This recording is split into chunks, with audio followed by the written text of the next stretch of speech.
ಸಂತೋಷ ಆಯ್ತು, ಬಹಳ ವರ್ಷ ಆಯ್ತು. ನಿಜವಾಗ್ಲೂ ತುಂಬಾ ಖುಷಿ ಆಗುತ್ತೆ ನಿಮ್ಮೆಲ್ಲ ನೋಡಿ. ಇವತ್ತು ಕಾಟೇರ ಟ್ರೈಲರ್ ರಿಲೀಸ್ ಆಗಿದೆ.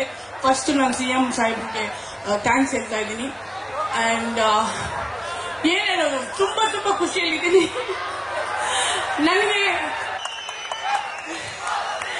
ಈ 29 ಡಿಸೆಂಬರ್ಗೆ ನಮ್ಮ ಕಾಟೇರ ಚಿತ್ರ ರಿಲೀಸ್ ಆಗ್ತಾ ಇದೆ. ನಿಮ್ಮೆಲ್ಲರ ಈ ಜೋಶ್ ನೋಡಿ ನಾವು ಹೇಳ್ಬೇಕಾ ಥಿಯೇಟರ್ಗೆ ಹೋಗಿ ನೋಡಿ ಅಂತ? ಹೇಳ್ಬೇಕಾ? ಇಲ್ಲ ಅಲ್ಲ, ಅವಶ್ಯಕತೆನೇ ಇಲ್ಲ. ಎಲ್ಲರೂ ಹೋಗಿ ನೋಡಿ, ನನ್ನ ಕಡೆನೂ ಸ್ವಲ್ಪ ನೋಡಿ.